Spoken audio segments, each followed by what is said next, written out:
بسم اللہ الرحمن الرحیم سیدنا کریم صلی اللہ علیہ وسلم اللہم صلی علی سیدنا و مولانا محمد وعلا آل سیدنا و مولانا محمد مبارک وسلم وصلی علیہ یا صاحب الجمال و یا سید البشر من وجہک المنیر لقد نور القمر لا یمکن الثناء کما کان حقہ بعد از خدا بزرگ تویں قصہ مختصر۔ تمام دوست و احباب کا ایک مرتبہ پھر دل کی عطا گرائیوں سے رحمت رمضان پروگرام میں خیر مقدم۔ اللہ کریم آپ سب کا حامی و ناصر ہو۔ سامعین وقار، ہمارے آج کے اس پروگرام رحمت رمضان کا جو عنوان ہے وہ ہے رمضان المبارک میں معمولات نبوی صلی اللہ علیہ وسلم۔ ہمارے آج کے پینل میں جو احباب موجود ہیں، میرے ساتھ برادر اکبر حضرت علامہ مولانا حافظ عبد الرحمن چشتی صاحب، اور ان کے ساتھ ساتھ نعت شریف پڑھنے کے لیے ہمارے پاس مہمان موجود ہیں محترم جناب صدام حسین صاحب۔ میں ان احباب کا بہت ممنون و مشکور ہوں کہ انہوں نے اپنا خصوصی ٹائم عنایت فرمایا۔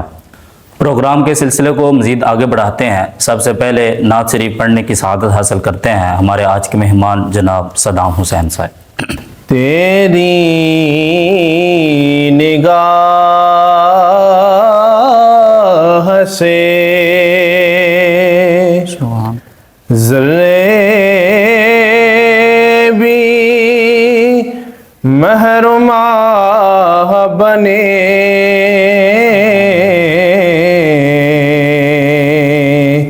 تیری نگاہ سے ذرے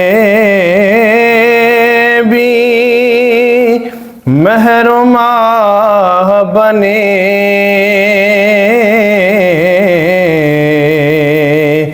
گدائے بے سرو سامان جہاں پناہ بنے،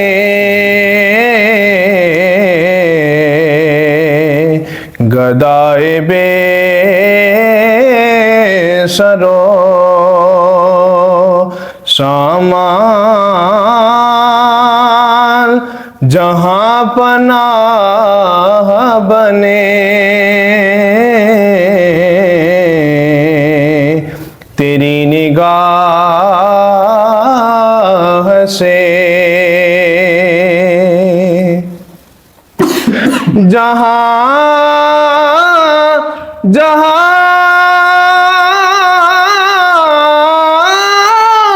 سے وہ گزرے، جہاں جہاں ٹھہرے، جہاں جہاں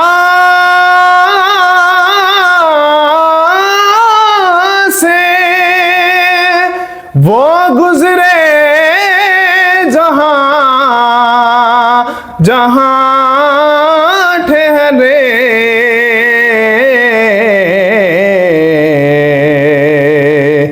وہی مقام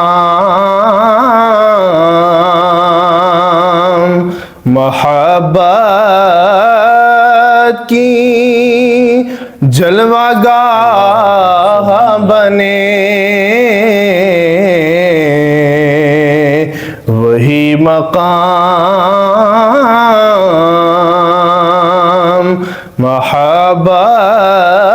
کی جلوہ گاہ بنے، تیری نگاہ سے حضور ہی کے کرم نے مجھے تسلی دی،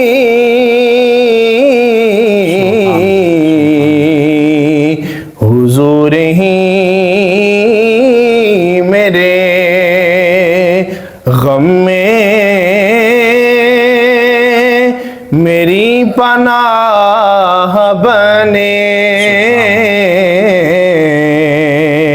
حضور ہی میرے غم میں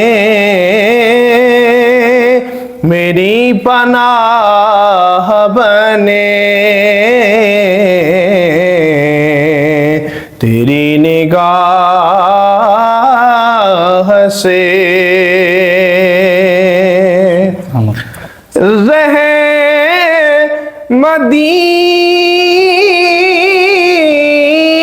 مدینہ میں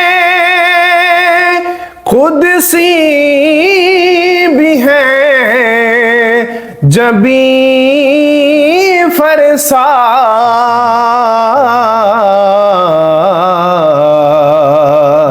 یہ آرزو ہے میری جان بھی خاک راہ بنے، یہ آرزو ہے میری جان بھی خاک راہ بنے، تیری نگاہ سے ذرے بھی محروم بنے، گدائے بے سرو سامان جہاں پناہ بنے۔ سامعین وقار، جیسے کہ پہلے بھی اس بات کا ذکر کیا گیا کہ ہمارے آج کے اس پروگرام رحمت رمضان کا جو عنوان ہے وہ ہے رمضان المبارک میں معمولات نبوی صلی اللہ علیہ وسلم۔ اس موضوع پر گفتگو کرنے کے لیے ہمارے پاس جو مہمان موجود ہیں برادر اکبر علامہ حافظ عبدالرحمن چشتی صاحب، وہ اس کے متعلق اپنی گفتگو کا آغاز کرتے ہیں۔ نحمدہ ونصلی ونسلم علی رسولہ الکریم، اما بعد فاعوذ باللہ من الشیطان الرجیم، بسم اللہ الرحمن الرحیم۔ قال اللہ تبارک و تعالی فی شان حبیبہ مخبرا وعامرا، صلو علی الحبیب صلی اللہ تعالی علی محمد، اللہم صلی علی سیدنا و مولانا محمد و اصحاب سیدنا و مولانا محمد وبارک وسلم وصلی علیہ۔ رمضان المبارک شریف کا بابرکت مہینہ رحمت، برکت، بخشش اور مغفرت کا پروانہ لیے ہم پر طلوع ہوا، اور یقیناً یہ وہ بابرکت مہینہ ہے جس کے اندر اللہ رب العزت کی رحمتیں، برکتیں چھم چھم انسانوں کے اوپر برستی ہیں۔ بے شک۔ اور یہ فضیلت والا مہینہ ہے کہ جس کے متعلق قرآن پاک اور نبی پاک صلی اللہ علیہ وآلہ وسلم کی کثیر حدیث مبارکہ اس بات کے اوپر دلالت کرتی ہیں کہ اللہ رب العزت نے اس ماہ مقدس کو بڑی فضیلت اور بڑی عظمت عطا فرمائی ہے۔ نبی پاک صلی اللہ علیہ وآلہ وسلم کا فرمان ہے کہ جب رمضان مبارک شریف کا مہینہ طلوع ہوتا ہے تو اللہ رب العزت جہنم کے دروازوں کو بند کر دیتا ہے اور جنت کے دروازوں کو کھول دیتا ہے، اور مزید فرمایا کہ اس ماہ مقدس میں کیا جانے والا عمل اگر کوئی بندہ نفل ادا کرے گا اللہ اس کا ثواب فرض کے برابر عطا فرمائے، اور اگر کوئی بندہ ایک فرض ادا کرے گا اللہ تعالیٰ اس کا ثواب 70 فرضوں کے برابر عطا فرمائے۔ یعنی ہر چیز کے اندر اللہ رب العزت، اس کی رحمت، اس کی برکت مزید انسانوں کے اوپر برستی ہے۔ سبحان۔ تو یہ ایک مسلم قاعدہ ہے کہ جس طرح جتنا کسی کا مقام ہوتا ہے، جتنا کسی کا مرتبہ ہوتا ہے، اس کی عزت اتنی ہی زیادہ ہوتی ہے، وہ اتنی ہی زیادہ عزت ڈیزرو کرتا ہے، اتنی ہی زیادہ عزت کے لائق ہوتا ہے۔ تو لقد کان لکم فی رسول اللہ اسوۃ حسنہ کے شان والے پیارے پیغمبر صلی اللہ علیہ وآلہ وسلم نے جس طرح زندگی کے ہر موڑ کے اوپر ہماری رہنمائی فرمائی، اسی طرح انہوں نے اس بابرکت مہینے کو گزارنے کے لیے، اس کی قدر کے لیے اپنے امتیوں کی رہنمائی بھی فرمائی۔ نبی پاک صلی اللہ علیہ وآلہ وسلم اس ماہ مقدس کے اندر خاص اہتمام فرمایا کرتے تھے، خود بھی آپ اس ماہ مقدس کے اندر اہتمام فرماتے مختلف چیزوں کا، اپنے صحابہ کو بھی حکم دیتے اور اپنی امت کو بھی حکم ارشاد فرمایا۔ چنانچہ حضرت عائشہ صدیقہ رضی اللہ تعالی عنہا آپ فرماتے ہیں کہ جب بھی رمضان مبارک شریف کا مہینہ طلوع ہوتا تو نبی پاک صلی اللہ علیہ وآلہ وسلم کسی اور مہینے کے اندر روزوں کا اتنا اہتمام نہ فرماتے جتنا اہتمام رمضان مبارک شریف کے اندر فرماتے۔ نبی پاک صلی اللہ علیہ وآلہ وسلم خصوصی رمضان مبارک کے اندر روزوں کا اہتمام فرماتے، اور روزے کے اندر سب سے پہلی چیز سحری کا اہتمام نبی پاک صلی اللہ علیہ وسلم فرمایا کرتے۔ رمضان کے علاوہ بھی نبی پاک صلی اللہ علیہ وسلم روزے رکھا کرتے تھے،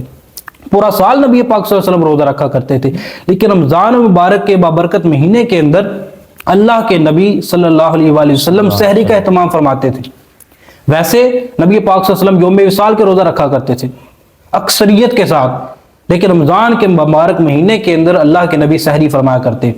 اور صرف خود نہ فرماتے بلکہ صحابہ کو حکم دیتے اور اپنی امت کو بھی ارشاد فرمایا کہ تسحروا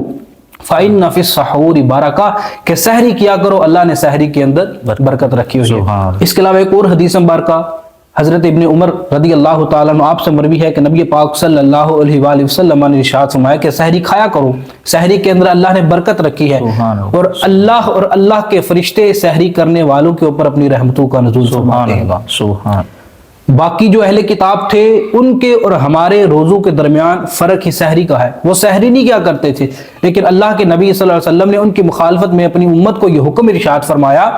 کہ تم سحری کیا کرو۔ ایک تو اس کے اندر اللہ نے برکت رکھی ہے، اور دوسرا ہمارے اور اہل کتاب کے روزوں کے درمیان یہ فرق ہے کہ وہ سحری نہیں کرتے تھے، اور اللہ کے نبی صلی اللہ علیہ وسلم خود بھی، ان کے صحابی اور امت کو بھی یہی حکم ارشاد فرمایا کہ سحری کیا کرو، کہ اس کے اندر اللہ نے برکت رکھی ہے۔ اس کے علاوہ نبی پاک صلی اللہ علیہ وآلہ وسلم ماہ رمضان کے اندر نبی پاک صلی اللہ علیہ وسلم کی جو سخاوت تھی، جو خیر کا معاملہ تھا، وہ مزید بڑھ جایا کرتا تھا۔ صحابہ کرام فرماتے ہیں کہ نبی پاک صلی اللہ علیہ وآلہ وسلم رمضان مبارک شریف کے بابرکت مہینے کے اندر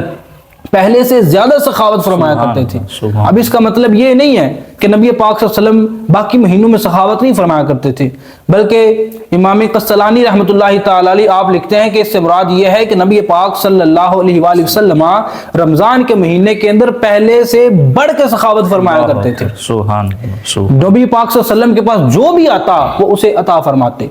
اور پھر ایک اور حدیث مبارکہ کے اندر آتا ہے کہ نبی پاک صلی اللہ علیہ وسلم جب رمضان کا طلوع ہوتا تو آپ قیدیوں کو آزاد فرما دیا کرتے تھے، قیدیوں کو آزاد فرما کے اور ساتھ ساتھ اپنے صحابہ کو بھی یہ تلقین فرماتے کہ لوگوں کے ساتھ حسن سلوک کرو، اللہ کے راستے میں خرچ کرو، روزوں کا خصوصی اہتمام کرو۔ تو یہ ساری چیزیں نبی پاک صلی اللہ علیہ وسلم کے معمولات کے اندر شامل تھی جو نبی پاک صلی اللہ علیہ وسلم رمضان مبارک شریف کے اندر کیا کرتے تھے۔ اس کے علاوہ نبی پاک صلی اللہ علیہ وسلم کے افعال اور اقوال ہماری رہنمائی فرماتے ہیں کہ ہمیں اس بابرکت مہینے کو کس طرح گزارنا ہے۔ نبی پاک صلی اللہ علیہ وسلم کا فرمان ہے، آپ نے فرمایا کہ کوئی بھی شخص جو روزے کی حالت میں ہو وہ کسی سے فحش گوئی نہ کرے، وہ کسی سے جھگڑا نہ کرے، وہ کسی سے جھوٹ نہ بولے، گالم گلوچ نہ کرے، بلکہ اگر کوئی بندہ روزہ دار سے جھگڑا بھی کرتا ہے تو وہ جواب میں اتنا کہہ دے کہ میں روزہ دار ہوں، میں روزے کے ساتھ ہوں۔ یعنی صبر کی تلقین فرمائی، تقوی کی، توکل کی تلقین فرمائی اللہ کے نبی صلی اللہ علیہ وسلم نے۔ روزہ یہ سب ہمیں سکھاتا ہے، کیونکہ روزے کا مقصد اللہ نے بیان فرمایا لعلکم تتقون۔ تو یہ ساری چیزیں جو نبی پاک صلی اللہ علیہ وسلم کے معمولات میں شامل تھیں، اور جس طرح نبی پاک صلی اللہ علیہ وسلم رمضان کو گزارا کرتے تھے ہمیں بھی اسی طرح رمضان مبارک کے بابرکت مہینے کو گزارنا چاہیے۔ اس کے علاوہ نبی پاک صلی اللہ علیہ وآلہ وسلم افطار کے وقت بھی خصوصی اہتمام فرمایا کرتے تھے۔ رمضان مبارک شریف کے اندر دعا کا اہتمام فرماتے اور اپنی امت کو بھی اس چیز کا درس دیا۔ اور نبی پاک صلی اللہ علیہ وسلم نے فرمایا کہ روزہ دار کے لیے دو خوشخبریاں ہیں، ایک خوشخبری روزہ افطار کے وقت ہوتی ہے اور دوسری خوشخبری اس کے لیے اللہ سے ملاقات کے وقت ہوگی۔ تو اس لیے نبی پاک صلی اللہ علیہ وسلم کا یہ معمول تھا، امت کو بھی چاہیے کہ سحری کا اور افطاری کا خصوصی اہتمام فرمائیں۔ اس کے علاوہ جو نبی پاک صلی اللہ علیہ وسلم رات کا معمول تھا رمضان مبارک کے اندر، نبی پاک صلی اللہ علیہ وسلم نے فرمایا کہ من قام رمضان ایمانا واحتسابا غفر له ما تقدم من ذنبه، کہ جس نے ایمان اور احتساب کے ساتھ ماہ رمضان کی راتوں کے اندر قیام کیا، اللہ رب العزت اس کے سابقہ زندگی کے گناہوں کو بخش دے گا۔ تو نبی پاک صلی اللہ علیہ وسلم کو بھی یہی معمول تھا۔ حضرت عائشہ صدیقہ رضی اللہ تعالی عنہ آپ فرماتی ہیں کہ نصف شعبان کی رات نبی پاک صلی اللہ علیہ وآلہ وسلم مسجد کے اندر تشریف لائے، چند اور آدمی بھی نبی پاک صلی اللہ علیہ وسلم کے ساتھ مل گئے اور مل کے نبی پاک صلی اللہ علیہ وسلم نے ان کے ساتھ نماز تراویح ادا کی۔ اب جب صبح ہوئی لوگوں نے چرچا کیا، دوسری رات اس سے بھی زیادہ لوگ جمع ہو گئے، نبی پاک صلی اللہ علیہ وسلم نے پھر ان کے ساتھ نماز تراویح ادا کی۔ اگلی صبح اور زیادہ چرچا ہوا، دوسری رات اور زیادہ لوگ اکٹھے ہو گئے اور نبی پاک صلی اللہ علیہ وسلم نے ان کے ساتھ مل کے نماز تراویح ادا کی۔ اگلی صبح پھر لوگوں نے چرچا کیا اور کثیر تعداد کے اندر اگلی رات کے اندر بھی لوگ جو ہے وہ مسجد کے اندر جمع ہو گئے۔ نبی پاک صلی اللہ علیہ وسلم نے پھر مل کے ان کے ساتھ نماز تراویح ادا کی۔ چوتھی رات مسجد کے اندر اتنے لوگ جمع ہو گئے کہ پاؤں رکھنے کی جگہ نہیں تھی، کثیر تعداد کے اندر، کثیر ہجوم کے اندر۔ سبحان تو نبی پاک صلی اللہ علیہ وسلم اپنے حجرے کے اندر تشریف فرما رہے، باہر تشریف نہیں لے کے آئے۔ حضرت عائشہ صدیقہ رضی اللہ تعالیٰ عنہ فرماتے ہیں کہ صبح فجر کے لیے نبی پاک صلی اللہ علیہ وسلم خیمہ سے باہر نکلے، مسجد کے اندر تشریف لے کر گئے اور نماز کے بعد صحابہ کو خطبہ ارشاد فرماتے ہوئے فرمایا کہ صحابہ میں جانتا تھا کہ تم باہر بیٹھے ہو، لیکن میں خود باہر نہیں آیا کہ کہیں یہ نماز تمہارے اوپر فرض نہ کر دی جائے۔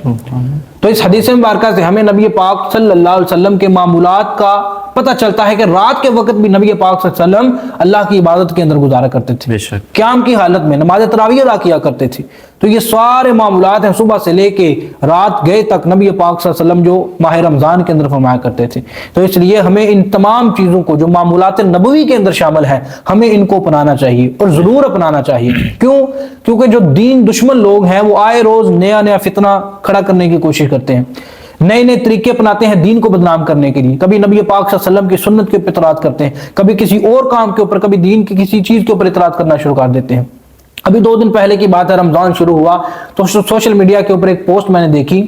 اس کے اندر اس شخص نے لکھا تھا کہ جب بھی رمضان کا مہینہ آتا ہے تو مسلمان جو ہے وہ رمضان کے اہتمام کے اندر لگ جاتے ہیں، اپنا پیسہ بہانا شروع کر دیتے ہیں، سحری اور افطاری کا اہتمام کرنا شروع کر دیتے ہیں، رمضان کو خاص مہینوں کی طرح گزارتے ہیں، حالانکہ یہ عام مہینہ ہے، اس کے اندر کسی قسم کا اہتمام کرنے کی ضرورت نہیں ہے، اس کو عام مہینوں کی طرح گزارنا چاہیے، اتنا پیسہ نہیں خرچ کرنا چاہیے، فضول خرچی نہیں کرنی چاہیے۔ تو یہ وہ لوگ ہیں جو دین کو بدنام کرنے کی کوشش کرتے ہیں۔ معمولات نبوی جب تک ہم نہیں اپنائیں گے تو ہمیں ان چیزوں کا پتہ نہیں چلے گا، اور ہمارے بھی کچھ لوگ جو سوشل میڈیا کے اوپر مفتی بنے بیٹھے ہوتے ہیں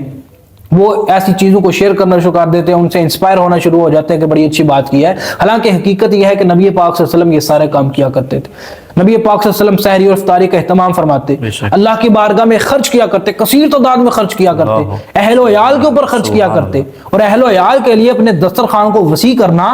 اس کے متعلق تو اللہ کے نبی نے فرمایا کہ اہل و عیال کے لیے خرچ کرنا یہ صدقہ ہے۔ تو ان ساری چیزوں کا اللہ کے نبی صلی اللہ علیہ وسلم نے خود بھی کیا اور ہمیں بھی حکم ارشاد فرمایا۔ تو ان لوگوں سے بچنے کی ضرورت ہے، ان لوگوں سے ہم تبھی بچ سکتے ہیں جب ہم نبی پاک صلی اللہ علیہ وسلم کی سیرت کو اپنائیں گے، معمولات نبوی کے مطابق اس ماہ مقدس کو گزاریں گے۔ تو آخر کے اندر میں یہی گزارش کروں گا آپ تمام احباب سے کہ ہمیں جس قدر یہ فضیلت والا مہینہ ہے، جس قدر عظمت، رحمت اور برکت والا یہ مہینہ ہے، اور جتنی اس کی عزت و تکریم ہے، ہمیں اسی لحاظ سے اس کی قدر کرنی چاہیے، بے شک اسی طرح اس کا اہتمام فرمانا کرنا، اسی طرح اس کا اہتمام کرنا چاہیے، اور معمولات نبوی صلی اللہ علیہ وآلہ وسلم کے اوپر عمل پیرا ہو کہ ہمیں اس ماہ مقدس کی رحمتیں، برکتیں، مغفرت اور بخشش کو سمیٹنا چاہیے۔ اللہ رب العزت ہم سب کا حامی و ناصر ہو، اللہ رب العزت ہم سب کو عمل پیرا ہو کر زندگی بسر کرنے کی توفیق عطا فرمائے۔ ماشاءاللہ ماشاءاللہ، جزاک اللہ۔ سامعین وقار بہت ہی آسان انداز میں رمضان المبارک میں جو معمولات نبوی صلی اللہ علیہ وسلم ہیں ان کا ذکر فرما رہے تھے۔ اللہ کریم ان کو مزید برکتیں عطا فرمائے، اور آخر میں بارگاہ الوہیت میں یہی دعا ہے کہ اللہ کریم ہمیں بھی معمولات نبوی صلی اللہ علیہ وسلم کے مطابق ہمیں بھی رمضان المبارک گزارنے کی توفیق عطا فرمائے۔